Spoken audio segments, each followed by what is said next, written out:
Welcome to ancient English classes. Ancient English classes में आप सभी का स्वागत है। आज हम क्लास 9th मूवमेंट का chapter number 8 a house is not home की समरी को एक्सप्लेन करेंगे। यह चैप्टर जॉन गॉडियोसो के द्वारा राइट किया गया है। इस चैप्टर में जो लेखिका है वो अपने जीवन की एक घटना के बारे में डिस्क्राइब करती हैं और वह कहते हैं कि जब वो एक जूनियर स्कूल में पढ़ रही थी तो उसके बाद उन्होंने उस स्कूल को छोड़ दिया और उसके बाद उन्होंने एक हाई स्कूल में प्रवेश लिया। उसे अपने पुराने स्कूल की बहुत याद आती थी क्योंकि पुराने स्कूल में उनके बहुत से मित्र थे, बहुत से ऐसे टीचर थे जिनसे बहुत ज़्यादा परिचित थी, तो उनको काफ़ी उन सब की बहुत ज़्यादा याद आती थी। और अब उन्होंने नए स्कूल में प्रवेश लिया है, नए स्कूल में एडमिशन लिया है, तो वहाँ पर उन्होंने अभी तक कोई भी मित्र नहीं बनाया है। तो इस प्रकार से काफ़ी वो अपने पुराने स्कूल को याद करती थी। लेखिका एक छोटे से घर में अपनी माँ के साथ रहती थी। उसकी जो छोटी सी बिल्ली थी वह बहुत प्यारी थी, बहुत सुंदर थी, जिसको वह बहुत ज़्यादा प्यार करती थी। उसके पिता की मृत्यु हो चुकी थी। एक दिन रविवार के दोपहर को उसके घर में आग लग गई। जो लेखिका अपनी माँ के साथ उस घर से बचकर निकल आई और लेकिन उसका जो सामान रखा हुआ था वो सारा जलकर राख हो गया था। उसने मुश्किल से ही कुछ ज़रूरत का सामान निकल पाया था, बाकी सब जलकर राख हो गया था। उसकी जो बिल्ली थी वो भी जान बचाकर इधर उधर भाग गई। अब वो काफ़ी दुखी थी। उसे अपनी माँ के साथ अपनी नाना नानी के घर रात गुजारनी पड़ी क्योंकि उसका घर जल चुका था। अब वहाँ पर उसका घर रहने के लायक नहीं बचा हुआ था जिसमें वह रह सके।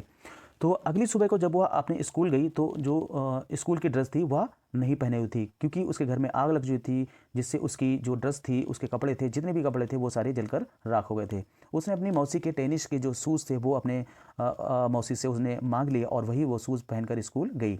और उसके पास किताबें भी नहीं थी और उसने जो होमवर्क किया था पहले वो भी उसके पास नहीं था।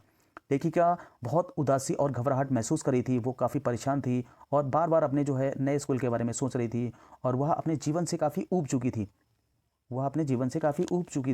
वह मर जाना चाहती थी क्योंकि वह सोचती थी कि अब मेरे साथ ही ऐसी घटनाएं क्यों हो रही हैं।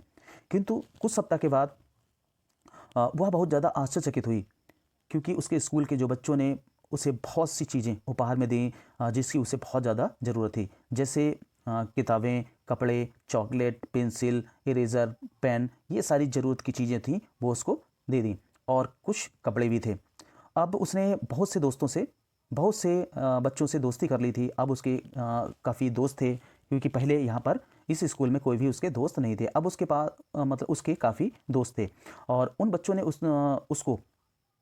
ने लेखिका को अपने घर में इनवाइट भी किया था कि आप जो है मेरे घर पे आप आना। जो स्कूल के बच्चे थे उसके घर को बनाने में भी मदद की थी। 1 महीना बीत जाने के बाद लेखिका अपने घर पर थी और उसके जो घर को फिर से बनाया जा रहा था, अपने घर पर थी और उसके घर को फिर से बनाया जा रहा था। उसी समय वहाँ पर एक औरत आई और उसके पास लेखिका की बिल्ली थी। वह अपनी बिल्ली को देखकर बहुत ज़्यादा खुश हुई क्योंकि उसने अपनी बिल्ली को बहुत दिनों के बाद देखा था। उसे अपने जो हुए नुकसान को वह अपने जो उसे नुकसान हुआ था उसको वह भूल गई। जैसे ही बिल्ली को देखा तो अपने सारे नुकसान को वह भूल गई थी और इस घटना को याद करते हुआ कहती है कि मेरी बिल्ली जो बिल्ली थी वो अब वापस मिल गई। अब मुझे किसी भी प्रकार की कोई भी दुख नहीं है और जो भी नुकसान हुआ मैं उसे सहन कर सकती हूँ।